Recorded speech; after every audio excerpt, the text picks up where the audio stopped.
നമുക്ക് മാത്സിലെ ഒരു പ്രോബ്ലം ചെയ്യാം. വിഷ്ണുവിൻ്റെ റാങ്ക് ഒരു ക്ലാസ്സിൽ മുകളിൽ നിന്ന് 6-ാമതാണ്. എത്രയാണ്? മുകളിൽ നിന്ന് 6-ാമതും താഴെ നിന്ന് 49-ാമതുമാണ്. അങ്ങനെയാണെങ്കിൽ ആ ക്ലാസ്സിൽ എത്ര കുട്ടികളുണ്ടെന്നാണ് ചോദിക്കുന്നത്. ഇത് ഇമ്പോർട്ടൻ്റ് ആയിട്ടുള്ള ചോദ്യമാണ്, പക്ഷെ വളരെ എളുപ്പത്തിൽ ഉത്തരം കണ്ടുപിടിക്കാനും ചെയ്യാം. ടോട്ടൽ കുട്ടികളാണ് ചോദിക്കുന്നത്. അപ്പം മുകളിൽ നിന്ന് 6-ാമതാണെന്ന് പറയുന്നുണ്ട്,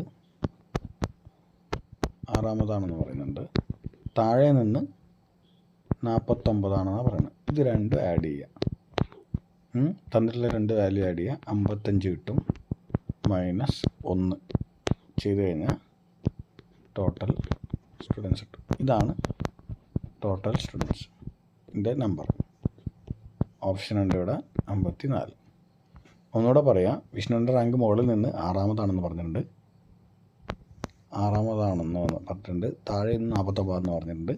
അങ്ങനെയാണെങ്കിൽ കുട്ടികൾ എത്രയെന്ന്, ആകെ ക്ലാസ്സിലെ കുട്ടികൾ എത്രയെന്ന് ചോദിച്ചു കഴിഞ്ഞാൽ ഒരാളുടെ തന്നെ ആയിരിക്കണേ, വിഷ്ണുവിൻ്റെ തന്നെ ആയിരിക്കണം മുകളിൽ നിന്നും താഴെ നിന്ന് പറഞ്ഞിരിക്കുന്ന ഡാറ്റ. മനസ്സിലായില്ലേ? അപ്പോൾ വിഷ്ണുവിൻ്റെ റാങ്ക് തന്നെയാണ് മുകളിൽ നിന്ന് 6-ാമതും താഴെ നിന്ന് 49-ാമതും. അല്ലാതെ വേറൊരാളുടെ താഴെ നിന്ന് തന്നു കഴിഞ്ഞാൽ ഇതുപോലെ ചെയ്യാൻ പറ്റില്ല. ഒരാളുടെ തന്നെ position with respect to left or right, അല്ലെങ്കിൽ മുകളിൽ നിന്നോ താഴെ നിന്നോ ഒന്ന് തന്നു കഴിഞ്ഞാൽ നമുക്ക് രണ്ടും കൂടെ ആഡ് ചെയ്തിട്ട്, രണ്ട് പൊസിഷനും കൂടെ ആഡ് ചെയ്ത് 1 മൈനസ് ചെയ്ത് കഴിഞ്ഞാൽ എന്ത് കിട്ടും? ടോട്ടൽ നമ്പർ ഓഫ് ആൾക്കാരെ കിട്ടും. മനസ്സിലായോ? അപ്പോൾ whenever the position from up or down of a single person, ഒരാളുടെ തന്നു കഴിഞ്ഞാലാണ് ടോട്ടൽ കണ്ടുപിടിക്കാൻ ഫ്രം ലെഫ്റ്റ് പ്ലസ് റൈറ്റ് അല്ലെങ്കിൽ അപ്പ് ഓർ ഡൗൺ -1 എന്ന് പറഞ്ഞ വാല്യൂ നമുക്ക് ടോട്ടൽ നമ്പർ ഓഫ് ആൾക്കാരെ കിട്ടും. അപ്പോൾ ഇങ്ങനെയുള്ള ക്വസ്റ്റ്യൻസ് പെട്ടെന്ന് ചെയ്തുകൂടെ? ഒറ്റയടിക്കുക ചോദ്യം കണ്ടു കഴിഞ്ഞാൽ അപ്പം തന്നെ ചെയ്യാം.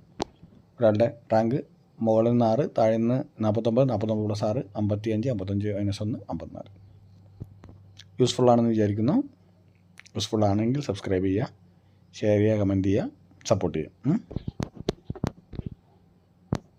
Thank you.